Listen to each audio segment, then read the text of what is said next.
அனைத்துலக உயிரோடை தமிழ் ILC தமிழ் உயிரோடை தமிழில் அன்பர்களே, இலக்கின் சிந்தனை வாராந்த இலக்கு இணைய இதழில் பிரசுரிக்கப்படும் ஆசிரியர் தலையங்கம் அதனுடைய விளக்கத்தை உயிரோடை தமிழ் உறவுகளுக்கு எடுத்து வரும் நிகழ்ச்சி இலக்கின் சிந்தனை வாரந்தோறும் இடம்பெறுகின்றது. இந்த நிகழ்ச்சியில் எங்களோடு தமிழ் அறிஞர் மூத்த ஆய்வாளர் ஃபெட்டிமார் மாஸ்டர் அவர்களும் பொறியியல் ஆய்வாளர் அரசு அவர்களும் இணைந்து விளக்கத்தை தரும் நிகழ்ச்சியாக இலக்கின் சிந்தனை இடம்பெறுகின்றது. கலையத்தில் இருவரும் இணைந்திருக்கின்றார்கள். வணக்கம் மாஸ்டர்களே. வணக்கம் தனாஞ்சானி. வணக்கம் அரசு. வணக்கம் அரசவர்களே. வணக்கம் தனாஞ்சானி. வணக்கம் மாஸ்டர்.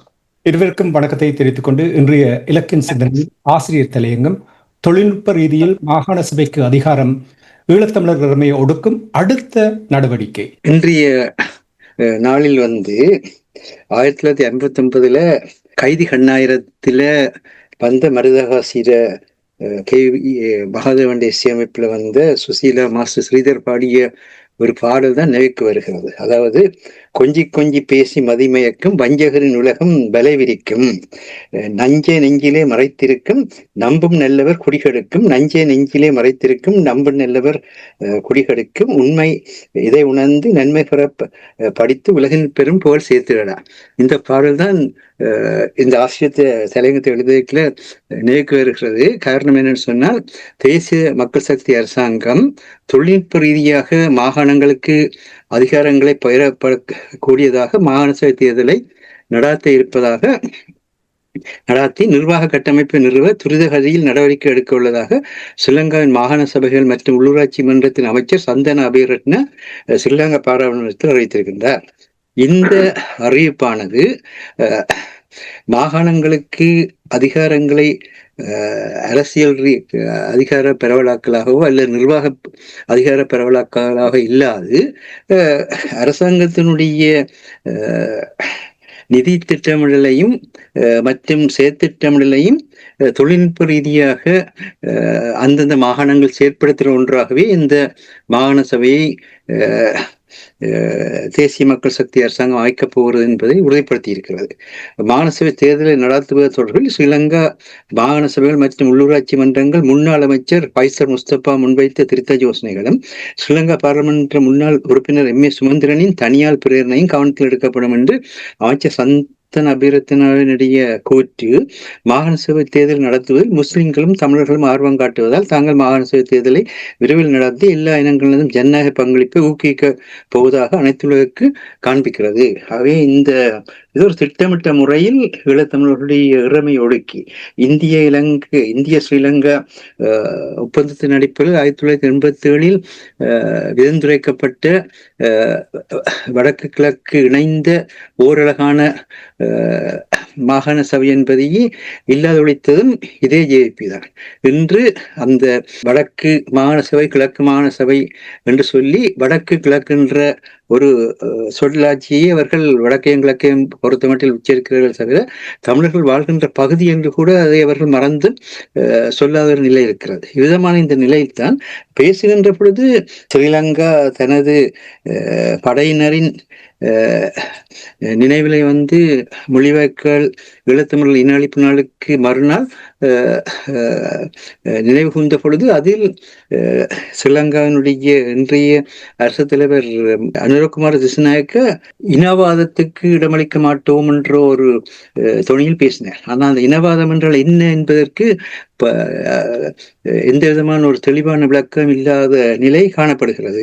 ஈழத்தமிழர்கள் தங்களுடைய தாயக உரிமையை, தங்களுடைய தேசியத்தன்மையை, தங்களுடைய தன்னாட்சியை பாதுகாப்பது இனவாதமா என்ற ஒரு கேள்வி அவருடைய உரிய கேட்பவர்களுக்கு ஏற்பட்டிருக்கும். அதே நேரத்திலே கடந்த வாரத்தில் தேசிய மக்கள் சக்தியின் வெளிவார அமைச்சர் விஜித ஹெரத் தனியார் தொலைக்காட்சி காட்சி ஒன்றுக்கு வழங்கிய செவ்வியில் ஸ்ரீலங்காவில் இனப்படுகொலை நடைபெற்றுள்ளது என்று கூறுகளுக்கு எதிராக கடும் சட்ட நடவடிக்கை எடுக்கப்படும் என்று எச்சரித்திருக்கிறார். இதற்கு கடும் எதிர்ப்பை ஸ்ரீலங்கா நாடாளுமன்றத்தில் தமிழ் தேசிய மக்கள் முன்னணியின் தலைவரும் யாழ் மாவட்ட நாடாளுமன்ற உறுப்பினர் கல்யாணகுமார் பொன்னம்பலம் தெரிவித்துள்ளது. உண்மையிலே இலக்கு வரவேற்கிறது. அதிலே ஒரு இடத்திலே இனப்படுகொலை விடயமாக சரியான முறையில் செயற்படாவிட்டால் அனைத்துலக நீதிமன்றத்துக்கு போவீர்கள் என்கின்ற தொனியில் கூட அவர் எச்சரித்ததை கேட்கக்கூடியதாக இருந்தது. அதேவேளை இஸ்ரேலிய முன்னாள் மூத்த அதிகாரியும் பாதுகாப்பு விவகாரங்களில் நிபுணத்துவம் வாய்ந்தவருமான மோசே எலாட் இஸ்ரேல் ஹமாஸை முற்றாக ஒழிப்பதற்கு ஸ்ரீலங்கா தமிழ் விடுதலை புலிகளை முற்றாக ஒழிக்க கையாண்ட முறைகளை கையாள வேண்டும் என்று கடந்த வாரத்தில் மாரீஃபுக்கு கொடுத்த செவ்வியில் தெரிவித்து அது எத்தகையது என்பதையும் தெளிவுபடுத்தினார். இதை கேட்கும் வாசிக்கும் இவருக்கும் ஸ்ரீலங்காவின் வெளிவார அமைச்சர் விஜிதஹர தினளிப்பு இலங்கையில் இடம்பெறவில்லை என உண்மைக்கு மாறாக பேசுவது தெளிவாகும். அத்துடன் ஐக்கிய நாடு சபையின் மனித விவகாரங்களுக்கான செயலாளர் நாயகம் டாம் ஃபிளெச்சர் ஐக்கிய நாடு சபையின் பாதுகாப்பு சபையில் பேசுகையில் மியான்மர், ஸ்ரீலங்கா, ருவாண்டா போன்ற நாடுகளில் வைக்கப்பட்ட அனைத்துலக மனிதாபமான சட்டங்கள் மனித உரிமைகள் பற்றிய அளவில் மீறப்பட்ட பொழுது அம்மீறல்களின் அளவு குறித்து ஐக்கிய நாடு சபை பேச தவறியது போல காசாவிலும் செயற்படக்கூடாது என வலியுறுத்தியுள்ளமையும் ஸ்ரீலங்காவின் வெளிவார அமைச்சர் விஜிதஹரத்துக்கு ஸ்ரீலங்காவின் ஈழத்தமிழின் அளிப்பை எவராலும் மறக்கவோ முடியாது என்ற உண்மையை உணர்த்துகின்றது. இந்த நேரத்திலே இன்னொரு விடயத்தையும் நாங்கள் எண்ணிப்பார்க்க வேண்டியிருக்கின்றது. மீன் பிடிவள அமைச்சராக இருக்கின்ற சந்திரசேகரம் அவர்கள் கனடிய தூதுவரை சந்தித்து கனடாவிலே திறந்து வைக்கப்பட்ட இன அழிப்பு நினைவேந்தல் சின்னம் நல்லிணக்கத்துக்கு எதிராக இருக்கின்றது என்ற கருத்தை தெரிவித்திருக்கின்றார். ஏன் அவர் அவ்வாறு அந்த கருத்தை தெரிவித்தார் என்பது அவருக்குத்தான் தெரியும். அதே போல ஈழத்தமிழ் அரசியல்வாதிகள் இந்த 1972 மே 22 ஈழத்தமிழர் அரசற்ற தேசியமாக்கப்பட்டதால் அவர்கள் அனைத்துலக சட்டத்துக்கு ஏற்ப தன்னாட்சி மூலம் தங்களுக்கான பாதுகாப்பான அமைதி வாழ்வையும் வளர்ச்சிகளையும் ஏற்படுத்த உறுதி பூண்டனர் என்கின்ற அந்த வரலாற்று தன்மையை ஒவ்வொரு மே 22 முன்னெடுக்குவதற்கு தவறுகிறார்கள். 53 ஆண்டுகளாக இதற்கான ஈழத்தமிழர் தேசிய விடுதலை போராட்டம் தொடர்ந்து நடந்து கொண்டிருக்கின்றது என்ற தன்மை ஈழத்தமிழ் அரசியல்வாதிகளாலேயே மழுங்கடிக்கப்படுகின்றது. இதன் தொடக்கமாக 1976 மே 14 தமிழர் விடுதலை கூட்டணியினர் தங்கள் பன்னாக மாநாட்டில் தன்னாட்சி பிரகடனத்தை ஈழத்தமிழ் அரசியல் கொள்கையாக பிரகடனப்படுத்தினர். இந்த 2 ஈழத்தமிழ் வரலாற்று நிகழ்வு நாளையும் மே மாதத்தில் நினைவு கூறுவதை தவித்து வருகின்றது இன்றைய ஈழத்தமிழ் அரசியல்வாதிகள். தமிழரசு கட்சி 1975 சமஷ்டி கோரிக்கையை கைவிட்டு அரசற்ற தேசியமாக ஈழத்தமிழினத்தின் மாற்றப்பட்ட நிலையில் தன்னாட்சி பிரகடனம் செய்ததுடன் தமிழரசு கட்சியின் வரலாறு முடிவடைந்தது.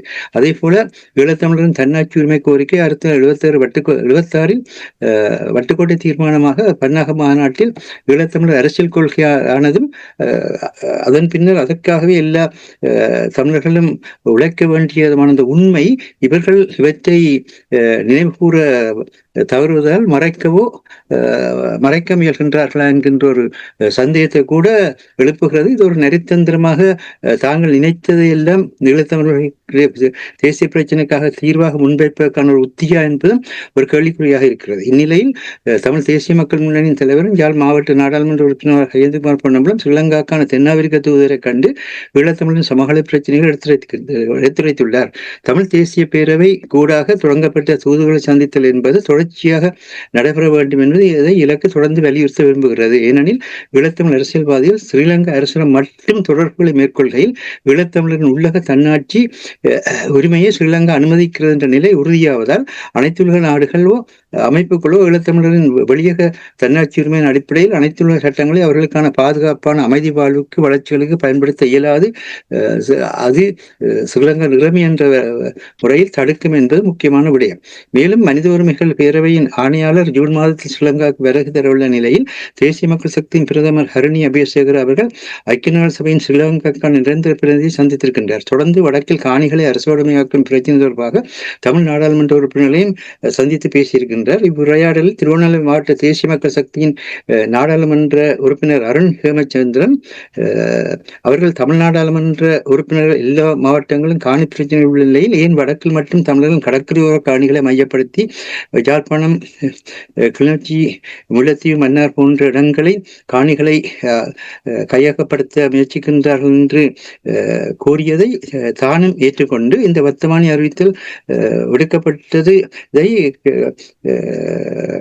திரும்ப பெற வேண்டும் என்ற கருத்தினை தெரிவித்திருக்கின்றார். இதனை இலக்கு உண்மையிலே பாராட்டுகிறது. ஏனென்றால் கட்சி வேறுபாடின்றி தமிழர் பிரச்சனைகள் அணுகப்பட இவரின் செயல் சிறந்த முன்னுதாரணமாக இருக்கின்றது. இதனை அவருடைய கட்சியைச் சேர்ந்த மீன்பிடி வளத்துறை அமைச்சர் சந்திரசேகரனும் கவனத்தில் எடுப்பவராக இருந்தால் நன்றாக இருக்கும் நினைக்கின்றோம். மேலும் மாறிவரும் உலக அரசியலில் கடந்த வாரம் அமெரிக்க அரசு அதிபர் ட்ரம்ப் அவர்கள் ஐக்கிய அமெரிக்காவிலே ஆங்கிலமே அரச மொழியாக அறிவித்துள்ள ஸ்பெயின் மொழியும் இருந்த நிலையை அது நீக்கி இருக்கின்றது.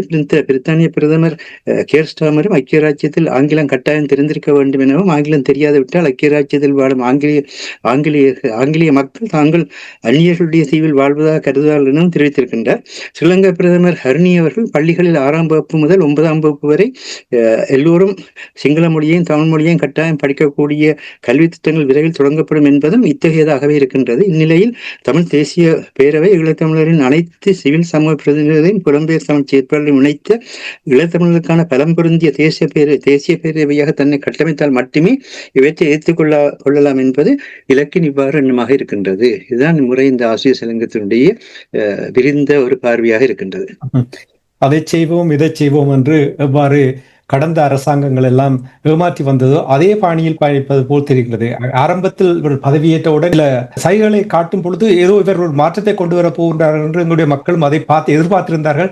ஆனால் படு ஏமாற்றமாக இருப்பது போல் தான் தெரியும். நன்றி மாஸ்டர். அரசோக்கள் உங்களும் வருகின்ற இப்போ மாஸ்டர் கூறினார், கடல் தொழில் அமைச்சர் சந்திரசேகர் அவர்கள் கனடாவில் பிரம்டன் மாநகரத்தில் அமைக்கப்பட்ட நினைவு தூவி நல்லிணக்கத்துக்கு அது இடையூறாக இருக்கும் என்று கூறினார் என்று மாஸ்டர் இப்பொழுது கூறியிருந்தார். இனி வருகின்ற செய்திகளை கேட்கும் பொழுது டொரண்டோ மாநகரத்திலும் கூட இன்னும் ஒரு நினைவு தூவி கட்டுவதற்கான அனுமதி கொடுத்திருக்கிறார்கள் கூறப்படும். இதுவரையில் என்ன நல்லிணக்கத்துக்கான முயற்சிகள் என்ன நடந்திருக்கின்றது? இவற்றை கூறி என்னென்ன விடயங்கள் நாங்கள் செய்திருக்கின்றோம், இந்த நினைவு தூவியை கொண்டு வந்து நீங்கள் கட்டுவதால் அனுமதி கொடுப்பதால் நாங்கள் எடுத்த முயற்சிகள் எல்லாத்தையும் நீங்கள் உடைக்க போறீர்கள் என்று கூறுவதற்கு என்ன ஆதாரம் இருக்கிறது? அது பொய் புரட்டு பித்தலாட்டம் தான் அந்த இலங்கையின் ஒவ்வொரு வருகின்ற அரசியல் தலைமைகள் கொள்கைகளாக இருக்கின்றது.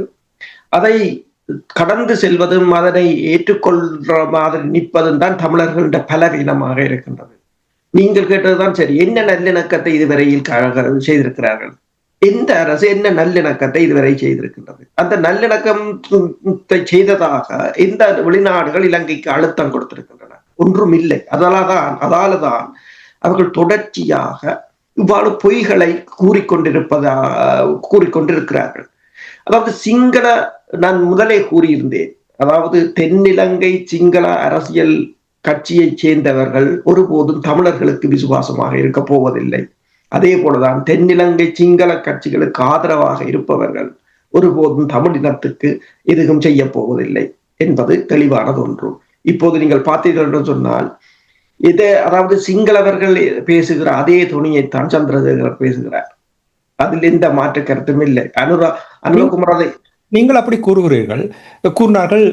தேர்தலினூடாக அனுரகுமார் திசாநாயக்கனுடைய கட்சி பின்னடைவை கண்டிருக்கின்றது சொல்லி. ஆனால் இப்ப மாகாண சபையை வெகு விரைவில் வைக்க போகிறாருமே, அப்படி என்றால் இருக்கிற வாக்கு வங்கியும் மேலும் சரிகிறதுக்கு முதல் இப்போது மாகாண சபையை வைக்க வேண்டும் என்று ஓடி திரிகிறார்கள். அதுதான் முக்கியமானது. இப்ப பார்த்தீங்கன்னா நாங்கள் முதல் கூறிக்கொண்டு வந்ததுதான் எல்லா அரசுகளையும் விட இந்த அரசு மிக மோசமாக இருக்கும் என்று கூறிக்கொண்டு வந்திருந்தோம். இப்ப பாத்தீங்கன்னு சொன்னால் மாஸ்டர் கூறியிருந்தார், அதாவது விஜிதகரத் என்ன கூறியிருக்கிறா, இன அழிப்பு என்று யாரு சொன்னால் பிரச்சனை என்றால் பேச்சு சுதந்திரம் போயிடுது. கிளீன் ஸ்ரீலங்கான்றது எதிர்கட்சிகளை கிளீன் பண்ணியா, அங்க தமிழ் நாடாளுமன்ற தமிழ் உள்ளூராட்சி சபை தேர்தலில் தமிழர் வேட்பாளர்களை வேண்டுமென்றே அது தேர்தலில் இருந்து நீக்கினார்கள். ரொமேனியாவில் நடைபெற்றதுக்கும் இலங்கையில் நடைபெற்றதுக்கும் எந்த வேறுபாடுகள் இல்லை. ஆனால் இலங்கையில் நடைபெற்றது ருமேனியாவில் நடைபெற்றது போல ஒரு அனைத்துலகத்தின் கவனத்தை ஈர்க்கவில்லை. அதுக்கான காரணம் என்னவென்று சொன்னால் அது தமிழர்கள்.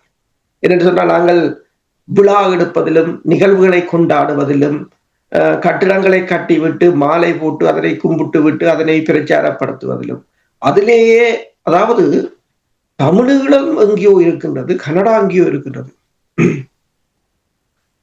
அங்க கட்டினதுக்கு இங்க தமிழீழம் கிடைச்சதாக கொண்டாடுவதுதான் கட்டினது நல்லது, பிரச்சனை இல்லை. அதோட முடிஞ்சு விடாது. நீங்க அதோட முடிஞ்சு விடாது. கனடா தமிழீழ விடுதலை புலிகள் மீதான தடையை கனடா எடுத்ததா? இல்லை. பல பல விடயங்கள் இருக்கின்றன. இன்று மாசு கூறின போது அதே செய்தியை நானும் பார்த்தேன். இஸ்ரேலில் இருந்து கூறப்படுகிறது, ஏன் தமிழீழ விடுதலை புலிகளை இலங்கை ஒட்டுமொத்தமாக துடைத்தளித்தது மாதிரி ஏன் நாங்கள் ஹமாஸை அழிக்க முடியாது? தமிழ் மக்கள் ஒரு பேடான எக்ஸாம்பிளாக உலகத்தின் முன் நிற்கிறார்கள். அதன் அர்த்தம் என்ன? நீங்கள் ஒரு தோல்வி அடைந்த இனம் என்றுதான். இன்று ஹமாஸை பாருங்கள், தலைவர்கள் இறந்து கொண்டுதான் இருக்கிறார்கள். தலைவர்கள் இறந்து கொண்டுதான் இருக்கிறார்கள். ஆனால் அந்த இயக்கம் இறந்ததா? இல்லை. இங்கு ஒரே ஒரு தலைவர் இல்லை, இயக்கமே இல்லை என்றால் இவ்வளவு சுயநலமாக இருந்திருக்கிறோம். அப்படின்னா நீங்கள் கூறுவதை பார்த்தால் தமிழ் மக்கள், தமிழ் புலம்பெயர்ந்து வாழுகின்ற நாடுகள் இருக்கின்றவர்கள், தமிழ் மக்களுடைய இலக்கு, அதாவது அந்த தாயகம், தேசியம், தன்னாட்சி, அந்த இலக்கை தவறவிட்டு அற்ப சொற்பத்தை பெற்றுவிட்டு திருப்தி அடைகிறார்கள் என்று நீங்கள் கூறுகிறீர்களா? குடும்ப நலமும் பிள்ளைகளும் வீடு வசதிகளும் வாரந்தோறும் பாட்டியலும் தான் முதலாவது இலக்கு. இரண்டாவது இலக்கு அங்க அப்பப்ப ஏதாவது ஒரு அமைப்புகள தலைவராக இருந்து தங்களுக்கும் தங்களை சுற்றி இருக்கவர்களுக்கும் தான் ஒரு தலைவராக காட்டுவதும், அதே போல அங்குள்ளவர்களுக்கு ஏதாவது ஒரு பிச்சை போடுவது. இதுதான். நீங்கள் அண்மையில் ஹமாஸ் என்ற ஒரு தலைவரை வெளிநாட்டு ஊடகம் ஒன்று பேட்டி எடுத்திருந்தது, இப்ப கடந்த வாரம். அப்ப அவர் கூறுகிறார், சின்வர் என்று உங்களுக்கு தெரியும், சின்வர் அண்மையில் கடந்த வாரம் கொல்லப்பட்டிருந்தார். அவர் கடைசி நேரம் ஒரு கை போன பிற்பாடும் அவர் சினப்பரால் அடிக்கும் வரையும் அதுல இருந்தார் நின்றார் களத்துல. அவர் 5 போராளிகளுடன் அந்த தாக்குதலுக்கு அதுக்குள்ளதான் நின்றுகிறார். நான் கூட யோசிக்கவில்லை அந்த தலைவர் அதுக்குள்ள இருப்பார். அவற்றை வீட்டை தான் போனாரா? அவற்றை வீட்டை போகும்போது அந்த வீட்டை 4 பேர் இருக்கலாதான் சிறு. அப்ப தாங்கள் வெளியில அவர் சொன்ன ஆரம்பத்துல கனவேர் இருக்கல, அது வெளியில இருந்து கதைப்போம். அப்படி இருக்கிறோம் நாங்கள். அங்கு ஒரு தலைவர் இல்லை, எல்லோரும் தப்பி ஓடினோம், குடும்பங்களையும் கூட்டிக் கொண்டு ஓடினோம். ஒரு தலைவராய் உங்களால் உருவாக்க முடியும். ஒரு தலைவராக நீங்கள் உங்களால் முழுக முடியவில்லை. உங்களால் ஒரு தலைவராக திரும்ப வர முடியவில்லை. 40,000 பேர், 50,000 பேர். விடுதலை புலிகளின் தலைவர் வேலுப்பிள்ளை பிரபாகரன் அவர் திடீரென்று தலைவராக குதிக்கவில்லை. சாதாரண சிப்பாயாகத்தான் இருந்தார். சாதாரண ஒரு போராளி, குட்டிமணி ஆக்களுடன் இணைந்து போராளி மரவள்ளி தோட்டத்துக்குள் ஒழித்திருந்தார். 13 இராணுவ வீரர்களை என்ற அந்த திருநெல்வேலி தாக்குதலில் கூட செல்லக்கிளி அம்மான் தான் அந்த தாக்குதலுக்கு தலைமை தாங்கினார். தலைவர் போனது ஒரு சாதாரண அதில் ஒரு படை சிப்பாயாகத்தான் போனார். ஏனென்றால் அந்த தாக்குதலுக்கான தளபதி வேறையா. ஆனால் அந்த தாக்குதலின் போக்கிய மாற்றியது அவர் தான். கிட்டத்தட்ட 13 பேர்ல 9 பேரை சுட்டது அவர் தான். அதான் சொன்னார், அந்த தாக்குதல் பிழைச்சு விட்டது, அதாவது கண்ணி வெடி மாறி வெடிச்சு விட்டது, முன்னுக்கு வெடிச்சிட்டு இருந்தாலும் அந்த தாக்குதலை வெற்றிகரமாக முடித்ததுக்கு அவர் தான் காரணம். ஆனாலும் ஒரு சாதாரண போராளியாகத்தான் போனார். அப்ப இன்று இந்த இஸ்ரேல் அந்த பேப்பர் கட்டிங்க போட்டிருந்தார்கள். மாஸ்டர் இப்ப கூறிய பேப்பர் கட்டிங்க நான் பார்த்தேன் அந்த இன்டர்வியூ. விடுதலை புலிகளை அழித்தது போல ஏன் ஹமாஸை அழிக்க முடியாதென்றால் அந்த விடுதலை புலிகள் என்ற அமைப்பு ஒரு மிகப்பெரிய இந்த உலகத்துக்கு ஒரு மிகப்பெரிய உதாரணமாக இருந்தது. என்று சொன்னால் முப்படைகளையும் கட்டி ஆண்ட ஒரு அமைப்பு. அந்த அமைப்பை இப்போது ஏனைய இயக்கங்களை அழிப்பதற்கு உதாரணமாக காட்டுகிறார்கள் என்றார். அதே போல இந்த விஜிதகிரத் இன அழிப்பு என்று சொல்ல முடியாது என்று கூறுகிறார் என்று சொன்னார். நாளைக்கு இதேதான் ஏனைய உலக நாடுகளும் பின்பற்றும். இலங்கை தடை செய்திருக்கிறது இன அழிப்பு என்பதை. அப்ப இந்த அரசு, அதாவது தேசிய மக்கள் முன்னணி அரசு மிக மிக ஒரு மோசமானது என்பதை சிங்கள மக்கள் உணர தொடங்கி விட்டார்கள். அவர்கள் முதலே கூறினார்கள், எங்களுக்கு ஜேவிபியை பற்றி எங்களுக்கு பெருசாக அபிப்பிராயம் இல்லை, ஆனால் எங்களிடம் வேறு தெரிவுகள் இல்லாதபடியால் தற்காலிகமாக தெரிவு செய்தோமே தவிர தெரிவில்லை. ஏனென்றால் இவர்களும் முன்னே அரசுகளோடும் இருந்தவர்கள் தான், முன்னே அரசுகளில் பங்கு பற்றியவர்கள், அதில் நாடாளுமன்ற உறுப்பினர்களாக இருந்தவர்கள். தமிழர்களில் ஒரு சிலர் கூறுவது போல இவர்கள் வானத்திலிருந்து குதித்த புனிதர்கள் அல்ல என்றால், அதாவது தமிழர்கள் பிரச்சாரத்தை நீங்க பார்த்தீர்கள் சொன்னால், மாட்டுத் தொழுவத்தில் பிறந்த ஜேசுநாதரை விட அனந்த குமரநாயக்கா புனிதத்தன்மையுடன் பிறந்தது மாதிரி தன் அவர்கள கதை. ஏனென்றா கற்பனை உலகத்துல வாழ்வது கூட அதான் முதலில் இந்த கற்பனை உலகத்தை விட்டு நிஜமான வாழ்க்கைக்கு வந்தோம் என்று சொன்னா 4 பேப்பர் இப்ப மாசம் புரியுது போட்டு இப்படியான பேப்பர்களை பார்க்கும் போது இப்படி ஒரு 4 பேப்பரை படிச்சாலே இவ்வளவுத்துக்கு நாங்கள் அடுத்தது என்ன செய்ய வேண்டும் என்று உங்களுக்கு தெரியும். நன்றி அரசர்களே. மாஸ்டர் உங்களிடம் வருகின்ற கூறினீர்கள், கடற்தொழில் அமைச்சர் சந்திரசேகர் அவர்கள் தொடர்பாக நல்லிணக்கம் தொடர்பாக கூறினீர்கள். நல்லிணக்கத்தை ஏற்படுத்துவதற்கு முன்னதாக நடந்த விடயங்களை நீங்கள் ஆராய்ந்து அது தொடர்பாக நடந்த சரியான விடயங்கள் பிழையான விடயங்களை நீங்கள் ஆராய்ந்து சரியான பகுப்பாய்வு செய்யவில்லை என்றால் நீங்கள் நல்லிணக்கத்துக்கு வர முடியாது. அவ்வாறான எந்த ஒரு முயற்சியும் எடுக்கப்படவில்லை.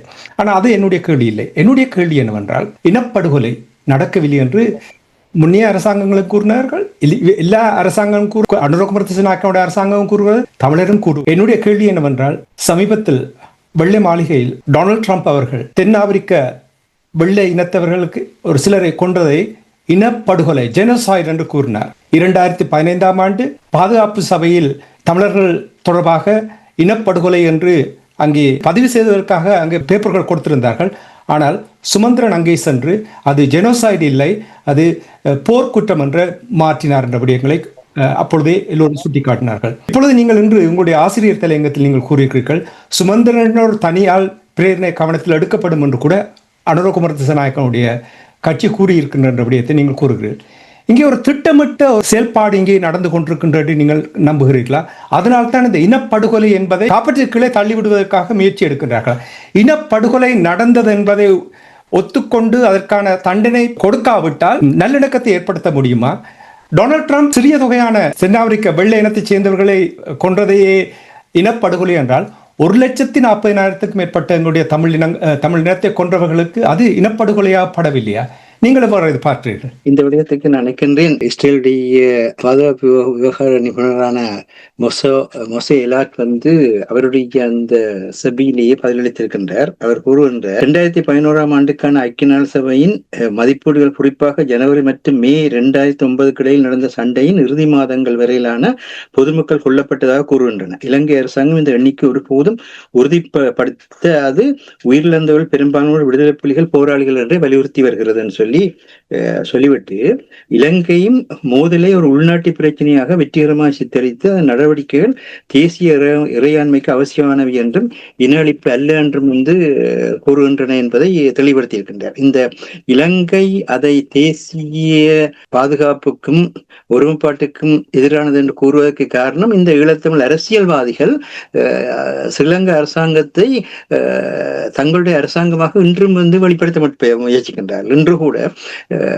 யாழ்ப்பாணத்தில் அப்பட்டமாக தமிழர்களுடைய காணிகளை அரச உடைமையாக்குவதற்கு வர்த்தமானி வெளிப்படுத்தப்பட்ட நிலையில் தமிழரசு கட்சி என்ன செய்கிறது? ஸ்ரீலங்கா அரசாங்கத்திடம் அந்த வர்த்தமானியை பாவஸ்வரை சொல்லி கேட்கிறது. ஆனால் தமிழரசு கட்சி இது ஒரு தமிழர்களுடைய இறைமைக்கு எதிரான ஒரு செயல்பாடு என்று எதுவுமே கூறவில்லை. எந்த ஒரு வெளிநாட்டு தூதுவரையும் சந்தித்து இது ஈழத்தமிழர்களுடைய உள்ளக தன்னாட்சி உரிமை இல்லாமல் செய்கின்றதுன்னு சொல்லி கூறவில்லை. அதற்கு பதிலாக ஸ்ரீலங்கா அரசாங்கமே அதற்கான தீர்வை தர வேண்டும் என்று சொல்லி அவர்களுடைய பாசையில் உள்ளக பொறிமுறை கூடாக தமிழர்களுடைய பிரச்சனையை தீர்க்கலாம் சொல்லி முயற்சிக்கின்றார். இப்படிதான் சமஷ்டியை கூறுவதும் இந்த மாதிரியான ஒரு விடயம்தான்.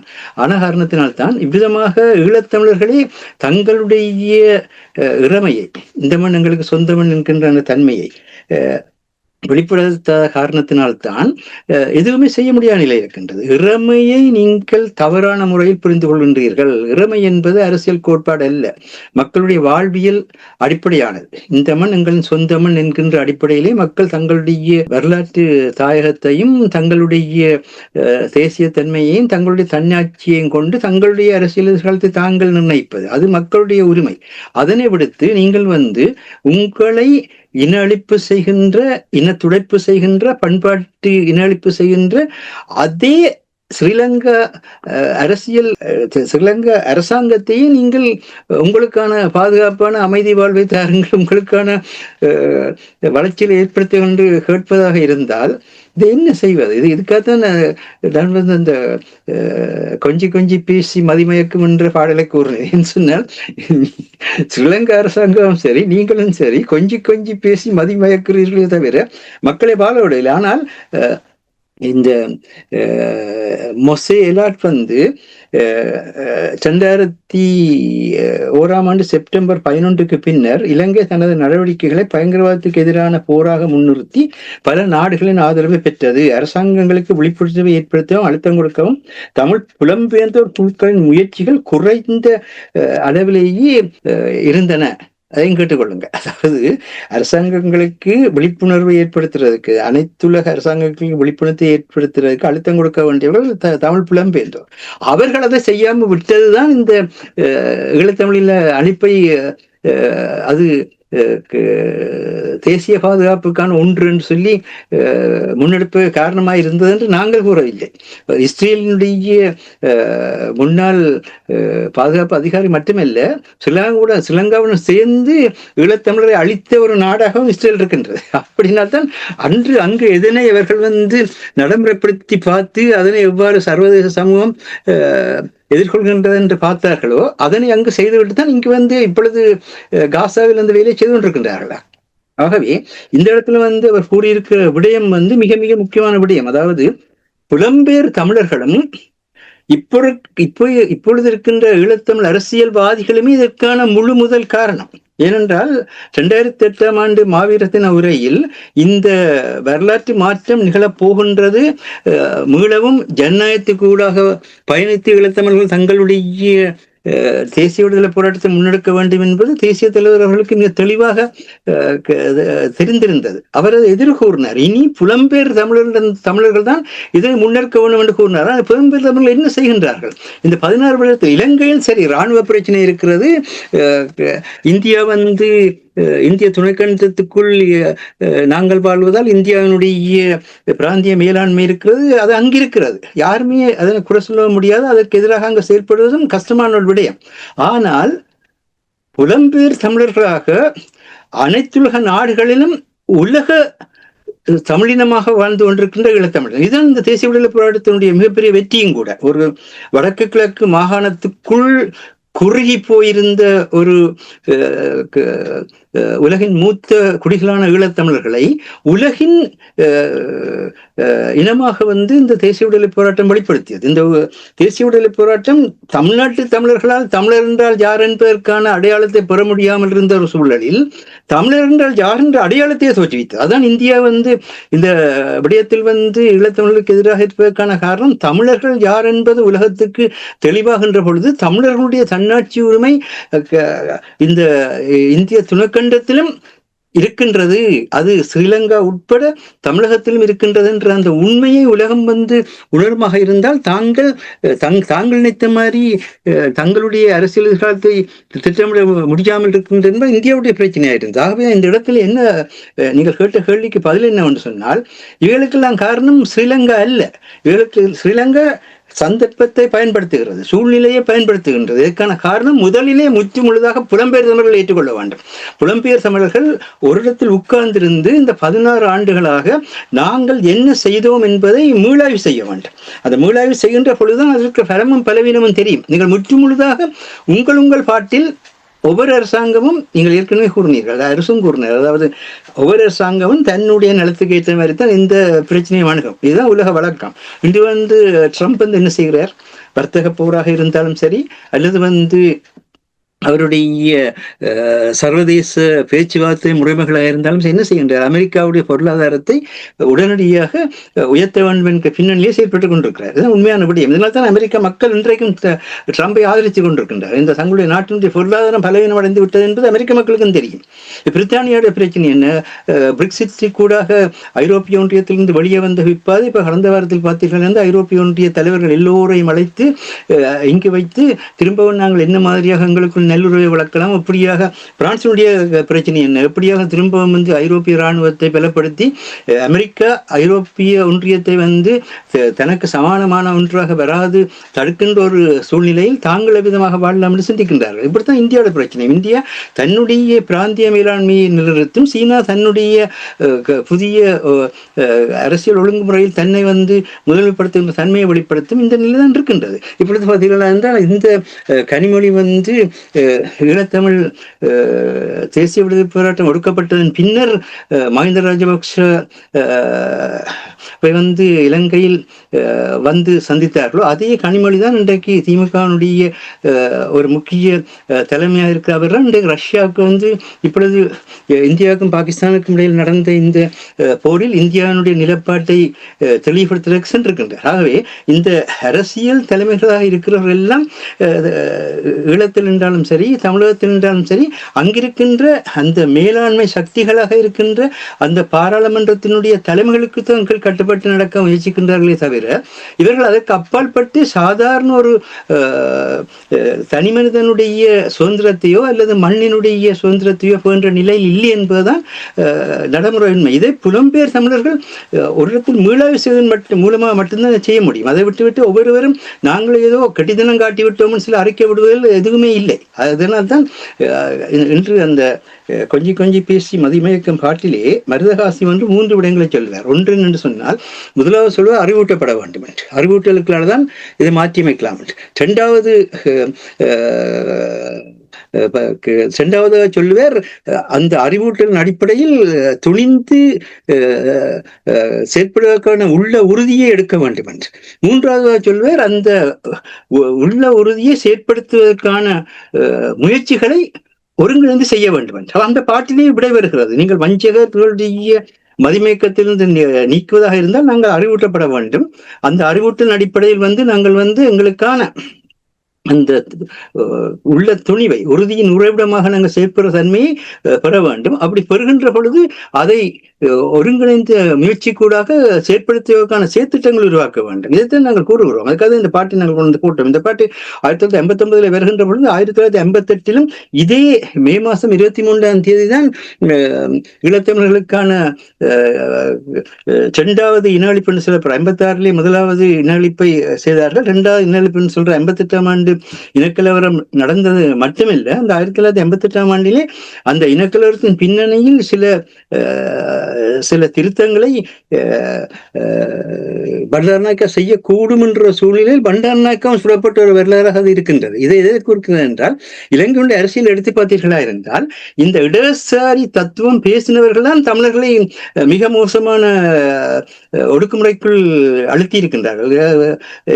பண்டாரநாயக்கா ஜப்பானிய ரட்டசபாவை, கண்டி ரட்டசபாவை, காலி ரட்டசபாவை என்று 3 நாட்டு சபைகளை அமைத்து சமஷ்டி முறை கூட செயல்பட வேண்டும் சொன்ன அதே பண்டாரநாயக்கா தான் தமிழுக்கு வந்து தமிழுக்கும் சிங்களத்துக்கும் தேசிய மொழி நிலை வழங்கப்படும் சொன்ன அதே பண்டாரநாயக்கா தான் பின் 56ஆம் ஆண்டிலே வந்து சிங்கள மட்டும் சட்டத்தை கொண்டு வந்து 58 இந்த இதே மே மாசத்துல இனக்கலவரம் தோற்றம் பெற்ற பொழுது 4 நாள் அவசர சட்டத்தை கூட பிரகடனப்படுத்தாமல் தமிழர்களை அச்சுறுத்த விட்டார். அதே மாதிரி தான் இன்றைக்கும் 1972ஆம் ஆண்டு மே மாதம் 22ஆம் தேதி ஈழத்தமிழர்கள் வந்து அரசற்ற தேச இனமாக மாற்றப்பட்ட பொழுதும் ஸ்ரீலங்கா சுதந்திர கட்சி வந்து இடதுசாரி கூட்டணியில் தான் இருந்தது.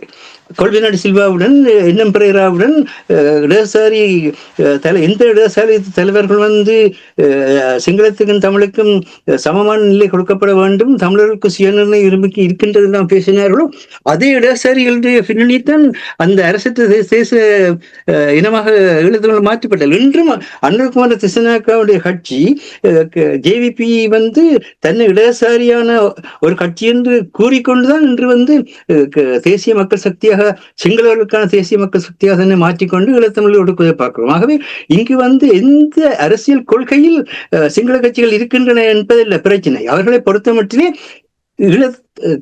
தமிழகத்தை, அதாவது தமிழீழத்தை முற்றுமுழுதாக தங்களுடைய நிலமாக மாற்ற வேண்டும். இதுதான் அடிப்படை பிரச்சனை. நிலத்தை அபகரிப்பு வந்து இங்கு முக்கியமானதாக இருக்கின்றதே தவிர இங்கு மிச்சமெல்லாம் பேசப்படுவதெல்லாம் அந்த நிலத்தை அபகரிக்கான உத்திகளாகத்தான் நாங்கள் எடுத்து நோக்க வேண்டியதாக இருக்கின்றது.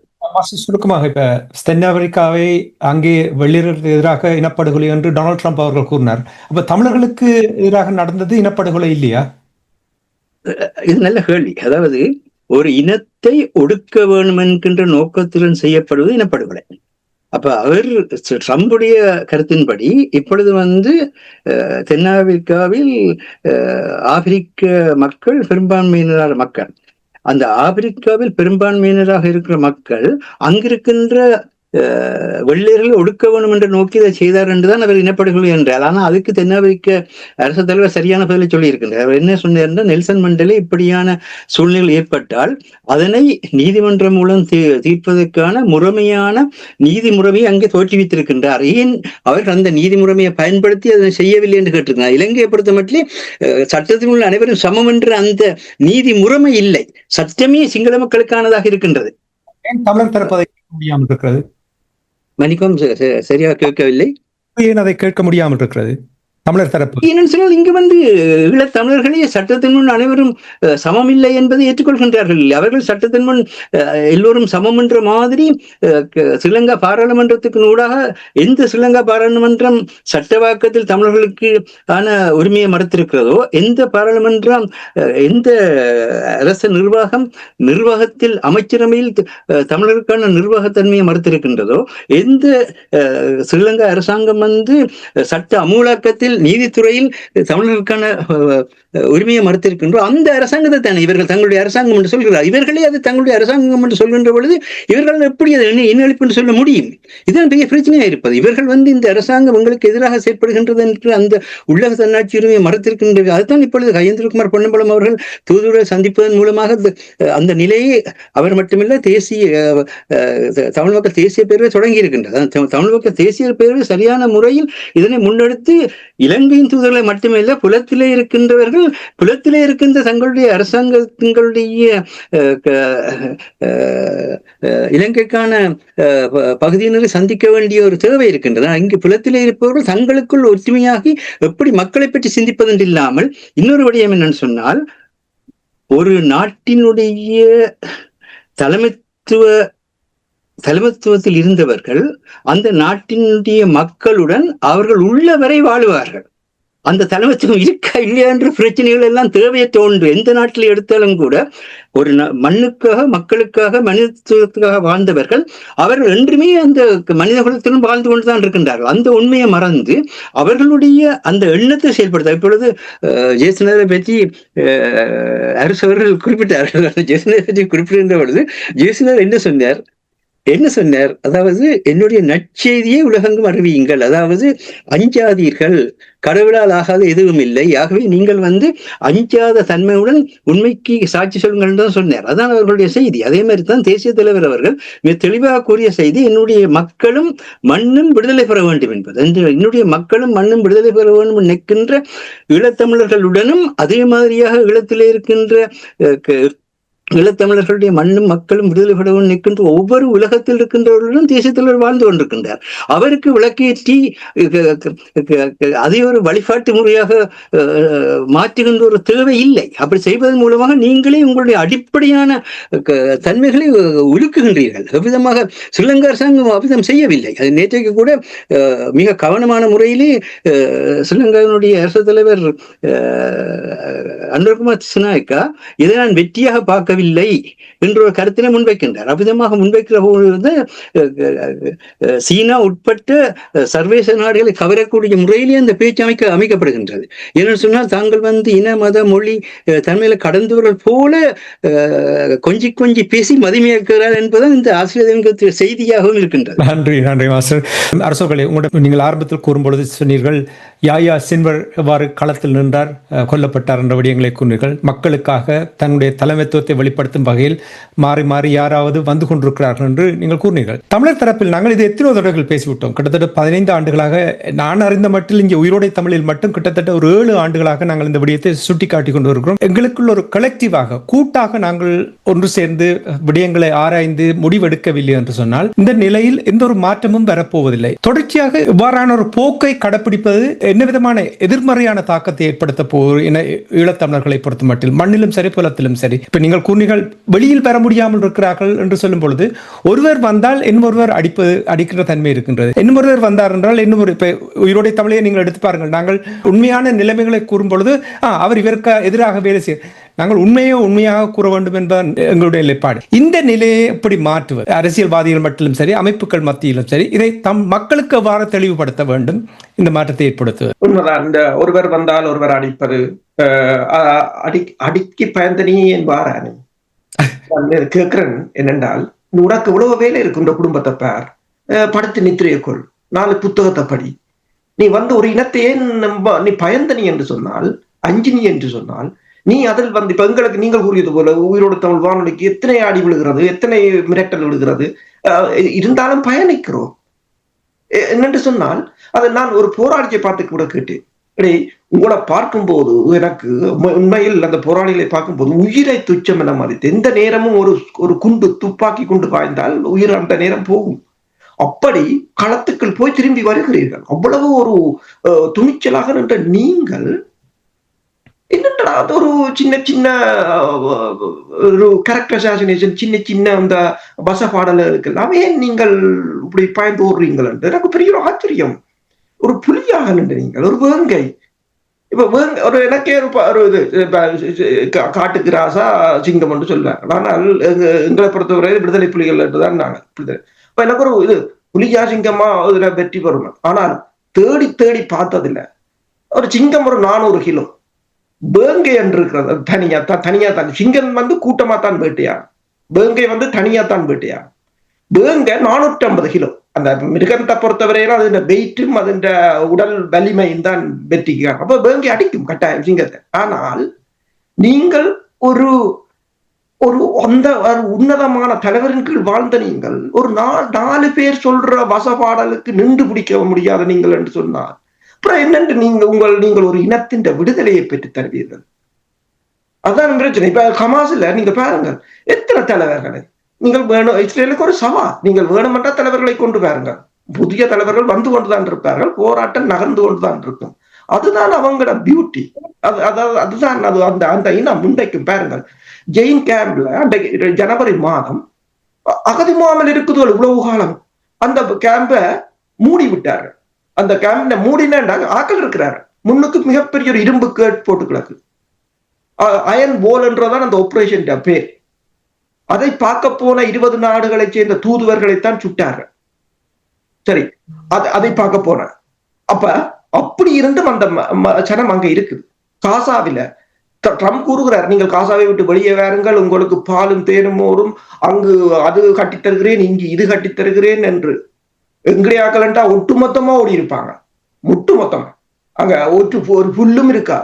ஆனால் அந்த சனம் அங்குதான் இருக்குது. இன்றைக்கும் அங்கிருந்து கனடா வாரதா யூகே வாரதான்றதான் அங்க யாழ்ப்பாணத்திலேயே அப்படியா உருவாக்கி வச்சிருக்கு. மக்களை குறை கூறவில்லை, உருவாக்கி வச்சிருக்கிறீர்கள். இன்று பாருங்கள், கனிமொழி. இப்ப நானும் அந்த வீடியோ பார்த்தேன். ரஷ்யா நாடாளுமன்றத்துல கனிமொழி தான் அந்த குழுவுக்கு தலைவர். அது என்ன நடக்குது என்றால், 4 குழு இந்தியா உருவாக்கி இருக்கு. நாடாளுமன்றம் 4 தொகுதி, 4 பேரும் இந்த உலகத்தை 4 மண்டலமா பிரிச்சிருக்கிறாங்க. 4 மண்டலத்துல இப்ப 194 நாட்டை 4 மண்டலமா பிரிச்சு 4 குழுவும் அவ்வளவு நாட்டுக்கும் போகுது. இதுல கனிமொழியின் குரூப் ரஷ்யா அந்த பக்கம் உள்ள நாடுகளுக்கு. ஏன் தங்கள் திறமை இதை பார்த்தோன்னா பாகிஸ்தான் என்ன செய்யறான், அவனும் 4 குழு, 4 எல்லா நாடுகள் 4 மண்டலமா பிரிச்சு போறான். நீங்கள் அமெரிக்க யாழ்ப்பாணத்தில் இருக்கிற அமெரிக்க தூதுவரையும் சுவிஸ் தூதுவரையும் தவிர உங்களுக்கு ஒருத்தரையும் தெரியாது. ஒருத்தரும் தெரியாது, அவருக்கு ஒருத்தரும். நான் சொல்றேன், இன்னும் இப்ப பாருங்கள், இந்த முள்ளிவாய்க்கால் நினைவெழுச்சியில் மக்கள் இவ்வளவு கூடினார்கள். ஆனால் ஒருத்தரும் வாக்களிக்க மாட்டார் உங்களுக்கு. என்னடா நீங்கள் இன்னும் ஏன் முள்ளிவாய்க்கால் இன அழிப்பு நடந்த போது கயந்திரகுமார் எல்லாரும் நாடாளுமன்ற உறுப்பினராக இருந்தவர்கள் பதவி விலகினார்களா? யாராவது பதவி விலகினார்களா? சிந்தர் ஒரு கையை இழந்த பிற்பாடும் சினைப்பரல அடிவாங்கி செத்தான தவிர அதுல இருந்து சரணடையவில்லை. நீங்கள் பதவி விலகாதுன்றது நீங்கள் ஒட்டுமொத்த சரணடைவுக்கார. அப்ப இவர்களின் ஏதாவது செய்யட்டும், பிரச்சனை இல்லை, செய்யட்டும். சனம் நம்பவில்லை, நம்ப போவதும் இல்லை. இனிமேலும் இன்னும் நீங்கள் சுவிஸ் தூதுவரும் பிரான்ஸ் தூதுவரும் UK தூதுவரும் கனடா தூதுவரும் என்று தான் கதைப்பீர்கள் என்று சொன்னால் அங்குள்ள மக்களை இந்த நாடுகளுக்கு அனுப்புறதுக்கு தான் நீங்கள் கதைக்கிறீர்களே தவிர விடுதலைக்காக கதைக்கவில்லை. விடுதலைக்காக நீங்கள் கதைக்கிறீர்கள் என்று சொன்னால் நீங்கள் உலகத்துல அத்தனை நாடுகளையும் நீங்கள் சமனாக பார்ப்பீர்கள், அங்கு அத்தனை நாடுகளும் கதைப்பீர்கள். இன்றைக்கு ஓவல் ஆபீஸ்ல வந்து சிறில் ரமபோசாவுக்கு ட்ரம்ப் தாக்கியதற்கு காரணம் அந்த நாடுதான் ICJல இஸ்ரேலுக்கு எதிராக வலுவாக நின்ற நாடு. இன்றைக்கு தென்னாப்பிரிக்காவுக்கு நாங்கள் ஏதாவது கதைச்சோமா? எத்தனை நாடுகள் இருக்கின்றன. இன்னும் எங்கள் தமிழ் அரசியல் கட்சிகளோ புலம்பெயர் அமைப்புகளோ இன்னும் பாடம் படிக்கவில்லை. இன்னும் நான் கூறுவேன், இவர்களை நம்புவதால் எந்த பிரயோஜனம்? உண்மைதான். நன்றி அரசோகளே. மாஸ்டர், உங்களிடம் வருகின்றேன். நிறைவாக உங்களிடம் இந்த கேள்வி. நான் நினைக்கிறேன் 4-5 ஆண்டுகளாக நாங்கள் ஈழத்தமிழ் அரசியல்வாதிகள் தொடர்பாக நிறைய விமர்சனங்களை முன்வைத்த பொழுது அப்பொழுது எதிர்ப்புகள் வந்திருந்தது. ஆனால் சமீப காலத்தில் அவர்கள் அதை புரிந்து கொஞ்சம் மாற்றம், முழு மாற்றம் நடந்துவிட்டது என்று சொல்ல மாட்டேன், ஒரு சிறிய ஒரு மாற்றம், ஒரு வீத மாற்றம் காணக்கூடியதாக இருக்கிறது. இங்கே அண்ணும் புலமும் சேர்ந்து பயணித்தால் தான், ஒரே பாதையில் பயணித்தால் தான் அந்த இலக்கை அடையலாம். புலம்பெயர்ந்த நாடுகளில் பல அமைப்புகள் இருக்கின்றது. நிறைய அமைப்புகள் இருப்பது இடையூறாக இருக்கின்றது என்று நீங்கள் நம்புகிறீர்களா? ஒன்று சேர்ந்து பயணிப்பது, அதாவது ஜனநாயக வழியில் வந்து செயற்படுகின்ற பொழுது பல அமைப்புகள் பல கட்சிகள் தோன்றுவது தவிர்க்க முடியாத ஒன்று. இங்க என்னன்னு சொன்னால், அவரவர்கள் தங்களுடைய கட்சி நலனுக்கு அப்பால் பொது நலத்தை, காமன் குட்னு சொல்வார்கள், பொதுவான நன்மைத்தனம் என்று சொல்வார்கள் அரசியல் மொழியில். அந்த பொதுவான நன்மைத்தனத்தை முன்னெடுக்க ஆயத்தமாக இருக்க வேண்டும். அந்த பொதுவான நன்மைத்தனம் என்பது மனித தன்மையை போற்றுவது, மனித தன்மையை நிறுவுவது, உண்மையை நிறுவுவது, நீதியை நிறுவுவது. இதுதான் அந்த பொதுவான நன்மைத்தனம். இது எல்லாருக்கும், அதாவது எல்லா மக்களுடைய அடிப்படை பிரச்சனையாக இருக்கிற 2 எதிரிகள், ஒன்று வந்து வறுமையும், அடுத்தது வந்து அறியாமையும். இந்த அடிப்படையில் தான் எல்லா பிரச்சனையும் வருகின்றது. அப்ப நீங்கள் அதற்கான நிலையில் நீங்கள் ஆட்சியை பிடிப்பதற்கு ஒவ்வொரு திசையில் சேர்ப்பாங்க. இப்பொழுது நீங்கள் கூறிய மாதிரி கஜேந்திரகுமார் பொன்னம்பலம் அவர்களில் சிறிதளவு மாற்றம் இருக்கின்றது. என்னன்னு சொன்னால், அவர் இப்பொழுது மிக தெளிவாக வந்து தென்னாப்பிரிக்க தூதரை சந்தித்திருக்கின்றார். தொடர்ந்து அவர் மத்திய தூதரை சந்திக்க வேண்டும் என்கின்ற கருத்தை அரசு அவருக்கு செய்தியாக கொடுத்திருக்கின்றார். அதையும் அவர் கவனத்தில் எடுப்பார் நினைக்கின்றேன். என்னன்னு சொன்னால், இந்த தலைமைத்துவம் என்பது தேசிய தலைவரை பொறுத்த மட்டில் மண்ணுக்கும் மக்களுக்கும் யார் பங்களிக்கின்றார்களோ அவர்களே தலைவர் என்பதுதான் தேசிய தலைவருடைய கருத்து. இதனால் தான் யாரையுமே குறிப்பிட்ட அளவில் தனக்கு பின் அடுத்த தலைவர் என்று அவர் நியமிக்காத ஒரு தன்மை இருந்தது. என்னன்னு சொன்னால், ஜேசுநாதரே சொன்னார், நான் உங்களை பணியாளர்கள் என்று இனி அழைக்க மாட்டேன், என்னுடைய நண்பர்கள் என்று தான் அழைப்பேன் என்று. ஏனென்றால் தலைமைத்துவத்தை பற்றி தெரிந்தவர்கள், அறிந்தவர்கள் அவருடைய நண்பர்கள். ஆனால் நீங்கள் தேசிய தலைவருக்கு நண்பர்களாக இருக்கின்றீர்களா என்பதுதான் இருக்கின்ற கேள்வி. இன்று இருக்கின்ற மிகப்பெரிய கேள்வி என்னென்றால், தேசிய தலைவருக்கு நீங்கள் நண்பர்களாக இருப்பதாக இருந்தால் நட்பை பற்றி வள்ளுவர் கூறுகின்ற பொழுது செயற்கரிய செய்வதற்கு ஒருவருக்கு நாங்கள் எந்த அளவுக்கு எங்களை அர்ப்பணிக்கின்றோமோ அதான் நட்பு. அப்ப தேசிய தலைவர்கள் எதை சொன்னார்கள், அந்த மக்களுடைய அந்த மண்ணினுடைய பாதுகாப்பான அமைதியான வாழ்வும் வளர்ச்சிகளும் என்றுதான் கூறினார். அவர்கள் நினைத்திருந்தால் அவர்கள் எந்த காலத்திலே தமிழீழத்தை ஒரு தனியான நாடாக பிரகடனப்படுத்தி இருக்கலாம். ஏன் பிரகடனப்படுத்தவில்லை? என்னன்னு சொன்னால், இது மக்கள் எல்லோருடைய பங்களிப்பு கூடாகவும் அந்த கட்டமைப்பு உருவாகி அதை சிங்கள மக்களும் ஏற்றுக்கொள்கின்ற ஒரு நிலை வருகின்ற பொழுதுதான் நாங்கள் பிரகடனப்படுத்த வேண்டிய நிலையில் இருந்தார்கள். ஏனென்றால் இலங்கை தீவுக்குள் சிங்களவர்களும் தமிழர்களும் இலங்கை முஸ்லிம் மக்களும் மலையக மக்களும் ஒன்றாக வாழ்ந்து கொண்டிருக்கின்ற தீவு. ஆகவே இவர்களுக்கு இடையில இருக்கின்ற அந்த புரிந்துணர்வு சரியான முறையில் கட்டமைக்கப்படுகின்ற பொழுதுதான் எங்களுக்கான ஆட்சியை நாங்கள் தனியான ஆட்சியாக வலுப்படுத்த வேண்டும் என்ற அந்த மிகப்பெரிய அந்த புனிதத்தன்மையுடன் இருந்தார்கள். ஆகவே நீங்கள் கூறுகின்ற அந்த நிலையில் பார்க்கின்ற பொழுது இப்பொழுது 6ஆம் வகுப்பிலிருந்து 9ஆம் வகுப்பு மட்டும் இலங்கையில் வந்து சிங்களவன் தமிழும் கட்டாயமாக படிக்க வேணும் என்ற ஒரு முறைமையை இந்தியா வந்து எவ்வாறாக ஹிந்தியை வந்து மெதுவாக பல்கலைக்கழகங்களில் பட்டப்படிப்பை முடிப்பவர்களை அந்தந்த மாநிலங்களுக்கு வெளியே ஹிந்தி மொழி பேசுகிற இடங்களுக்கு அனுப்பி அவர்கள் தாங்களாகவே ஹிந்தி பழகி இன்று இந்தியா முழுக்க ஹிந்தி கூடாக வேலை செய்கிற ஒரு தன்மையை தோற்றுவித்தார்களோ அதுபோல இங்கேயும் செய்வதற்கான உத்தியத்தை முன்வைக்கின்றார். இதை செய்கின்ற ஹரிணி அவர்கள் மக்களுக்குள் புரிந்துணர்வு வருவதற்கு மொழிகள் தெரிந்திருக்க வேண்டும் வேண்டும் என்பது முக்கியமானது, இல்லை என்று இல்லை. அதை அரசாங்கம் கட்டாயமாக்க முடியாது, அது மக்களுடைய விருப்பு. மக்கள் ஒரு மக்களை ஏற்றுக்கொள்கின்ற பொழுது தானாகவே நாங்கள் இப்போ இந்த நாட்டில் இருக்கின்றோம், இந்த நாட்டில் இருக்கின்ற பொழுது இந்த மக்களுடன் எல்லா மக்களுடனும் நாங்கள் பழகின்ற பொழுது அந்த மொழி எங்களுக்கான தொடர்பு மொழியாக மாறுகின்றது. ஆகவே நீங்கள் மக்களை புரிந்து கொள்வதற்கு உங்கள் அரசியலமைப்பை மாற்றுங்கள். அரசியலமைப்பிலே நீங்கள் சிங்களத்துக்கு கொடுத்திருக்கிற முக்கியத்துவத்தை, பௌத்தத்துக்கு கொடுத்திருக்கிற முக்கியத்துவத்தை மாற்றிக்கொண்டு பயங்கரவாத தடை சட்டத்தினால் ஒரு இனத்தினுடைய விடுதலை போராட்டத்தை பயங்கரவாதம் என்று சொல்கிற அந்த செயலை நிறுத்தி கொண்டு ஒரு இனம் தன்னுடைய மண்ணில் தன்னுடைய வரலாற்று தாயகத்தில் தான் வாழ்வதற்கு எடுக்கின்ற மனித உரிமை போராட்டத்தை பிரிவினை என்று சொல்கின்ற அந்த சொற்களை நிறுத்தி கொண்டு நீங்கள் சிங்களத்தையும் தமிழையும் நீங்கள் அந்த நிலையில் நீங்கள் படிப்பிக்க வேண்டிய அவசியம் இல்லை. மக்களே தங்களுக்கு தேவை என்றால் புரிந்துணர்வு ஏற்றுக்கொள்வார். எந்த ஒரு நாட்டிலும் ஒரு மொழியை ஒரு அரசாங்கம் கட்டாயமாக படிப்பிக்க வேண்டும் என்று திணித்தால் அது மொழி போராட்டத்துக்கான ஒரு வித்தாகத்தான் மாறும் என்பதை மறந்து இன்றைக்கு இந்த நிலையில் கூட இந்த ஈழத்தமிழ் அரசியல்வாதிகள் அங்கே நடைபெற்றுக் கொண்டிருக்கிற எந்த ஒரு சிங்களமயமாக்களுக்கும் எந்த ஒரு பௌத்தமயமாக்களுக்கும் எதிர்ப்பை தெரிவிக்க முடியாத நிலையில் இருக்கின்றார்கள் என்பதுதான் வேதனையான ஒன்றாக இருக்கு. அதற்கு காரணம் இவர்கள் உண்மையை ஏற்றுக்கொள்ள மறக்கின்றார்கள். தங்களை பற்றிய உண்மை, என்னை பற்றிய உண்மையை நான் தெரிந்தால்தான் அதற்கான பதில் என்று கூட இந்த கொஞ்சி பேசி மதிமயக்கும் பாடல் நான் சொன்னது காரணம் என்னென்றால் கடந்த இலக்கிய சிந்தனையை பற்றி ஒரு நேயர் குறிப்பிட்டிருந்தார். நாங்கள்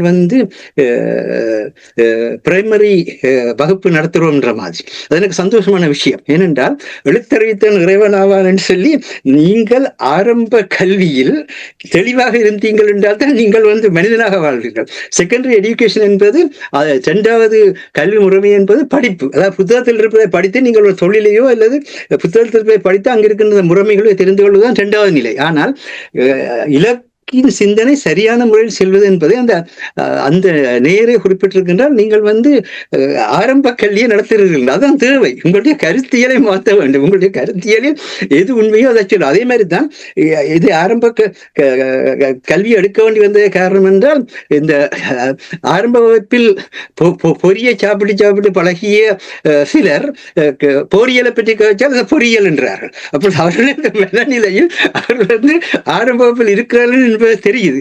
அதனால் அவர்களை நாங்கள் அவர்களுடைய அறியாமையை நாங்கள் சுட்டிக்காட்ட விரும்பாமல் அவர்களை அதிலும் ஒரு சிரிப்பான விடயம் என்னவென்றால் நான் 2-3 முறை 2-3 பல்கலைக்கழக பட்டப்படிப்புகளுக்கு ஐக்கிய நாடு சபையையும் இந்த ஐரோப்பிய ஒன்றியத்தையும் பற்றி ஆய்வு செய்தவர்கள். எனக்கே அவர் சொன்னார், எனக்கு ஐரோப்பிய ஒன்றியத்தை பற்றியும் தெரியாது, ஐக்கிய நாடு சபை பற்றியும் தெரியாது. சந்தோஷமான விஷயம். ஏனென்றால் நான் தெரியாத நிலையில் இருக்கின்ற பொழுது மக்களுக்கால் தெரிந்து கொள்ளத்தான் விரும்புகின்றோம். ஆகவேதான் இலக்கிய சிந்தனை சரியான பாதையில் செல்கின்றது என்பதை இந்த நேயர்களும் உங்களுக்கு சொல்லித் தருகின்றார்கள்.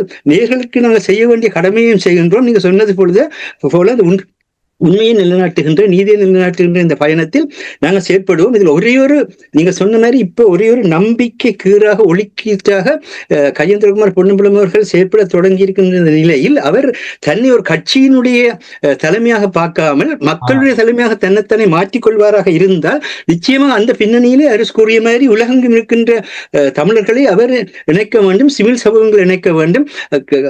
யார் அவர் ஏற்கனவே சொன்னார், நீங்கள் பதவிக்கு வர எந்த கட்சியிலும் இருங்கள் என்று. அதை அப்படியே விடுங்கள், பதவிக்கு போற விஷயங்கள் இருக்கட்டும். ஆனால் நீங்கள் உங்களுடைய பேரன் சட்டவாக்கத்தின் மூலமாக தமிழர்களுடைய சமத்துவத்தை பெற முயன்றார். உங்களுடைய தந்தை அனைத்துலக நிலையில் அனைத்துலக சட்டங்களுக்கூடாக தமிழர்களுடைய உரிமையை பெறுவதற்கு முயற்சித்தார். இப்பொழுது உங்களுக்கு அந்த சந்தர்ப்பம் கிடைத்திருக்கின்றது. ஆகவே நீங்கள் இப்பொழுது 80 வருடங்களாக இருக்கின்ற தமிழ் காங்கிரசினுடைய அனுபவத்தின் பின்னணியில் நீங்கள் கட்சியை தாண்டி நீங்கள் மக்களுடைய தலைமையாக நீங்கள் எழும்புவதாக ஒவ்வொரு மக்களையும் நீங்கள் தலைமையாக மதிக்க வேண்டும். ஒவ்வொரு மக்களுடைய கருத்தையும் ஏற்றுக்கொள்ள வேண்டும். சிறு குழந்தையாக இருந்தாலும் சரி, பெரியவராக இருந்தாலும் கருத்தை ஏற்று கருத்துக்கு ஏற்ற முறையில் செயற்பட வேண்டும் என்பதுதான் எங்களுடைய வேண்டுகோளாக இருக்கிறது.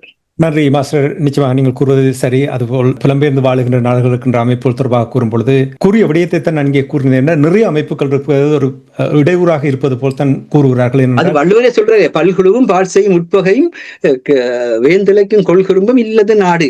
அது வந்தால் நாடு இருக்காதுன்றது தெரியும். அது பல்குழு இல்லாமல் ஒருமைப்படுங்கள் தான் நீங்கள் கூறுகின்றீர்கள். ஏனென்றால் அங்கு ஐக்கிய நாடுகள் பாதுகாப்பு சபைக்கு போனால் 10 அமைப்புகள் போகுமாம். அங்கே கூட்டம் முடிந்தால் அவர்கள் கூறுவார்களாம், நீங்கள் எல்லாரும் ஒன்றத்தானே பேசுறீங்களே, இன்னும் 10 வந்து நீங்கள் உண்டாக வரலாம் தானே என்று கேட்கிறார்கள். இப்படி ஒவ்வொருத்தரும் நான் இதை செய்து விட்டேன், இவர் அதை செய்து விட்டார் என்று தங்களை போலாரம் சூட்டுவதற்காகத்தான் இந்த விடயங்கள் நடத்துகிறார்கள். தெரியும், ஒரு உண்மைத்தன்மையோடு ஒருங்கிணைந்து செயல்பட்டால் மட்டும்தான் மாற்றத்தை தாக்கத்தை ஏற்படுத்தலாம் என்று எப்பொழுது உணர்கிறார்களோ அப்பொழுதுதான். 24 இயக்குனர் ஊடகத்திற்கு இதே கேள்வி என்னிடத்தில் கேட்டார். நீங்கள் எங்களுக்கு உங்களுடைய பிரச்சனையை சொல்றீர்கள், இப்படி 4 பேர் 4 விதமாக சொல்கின்றார்கள், இதில் எதை நாங்கள் உண்மை என்று எடுத்து ஒலிபரப்பு என்ற கேள்வி இதே கேள்வியை எங்களிடத்தில் கேட்டார்கள். உண்மை. நன்றி மாஸ்டர். இதோடு நாங்கள் இன்றைய இலக்கின் சிந்தனை நிகழ்ச்சியை கொண்டுள்ளோம். நிகழ்ச்சியில் பங்கெடுத்த தமிழறிஞர் மூத்த ஆய்வாளர் ஃபெட்மார் மாஸ்டர் அவர்களுக்கும் பொறியியல் ஆய்வாளர் அரசு அவர்களுக்கும் நன்றி கூறி தனாஞானி இந்த நிகழ்ச்சியை நிறைவு கொண்டு வருகின்றேன். நன்றி, வணக்கம் மாஸ்டர். நன்றி, வணக்கம் அரசு. நன்றி. எமது பார்வையாளர்களுக்கு வணக்கம். மக்களின் குரலாய் ஓங்கி ஒலிக்கும் இலக்கு மின்னிதழ் மற்றும் உயிரோடை தமிழ் வானொலி ஆகிய இவ்விரு ஊடகங்களும் உங்களைப் போன்ற எமது நேயர்கள் நண்பர்களின் ஆதரவிலேயே இயங்கி வருகின்றன. மிக குறைந்த பலங்களுடன் பல இடர்கள் மற்றும் தடைகளை தாண்டி பயணிக்கும் எமது ஊடகங்களின் பணிகள் மேலும் வளர உங்களால் முடிந்த நிதி உதவியை வழங்கி இன்னும் காத்திரமான செயற்பாடுகளை முன்னெடுக்க உதவுமாறு மிகவும் பணிவன்புடன் வேண்டி நிற்கின்றோம். உங்கள் பங்களிப்பு உங்களின் உரிமை குரலாய் ஓங்கி ஒலிக்கும். நன்றி.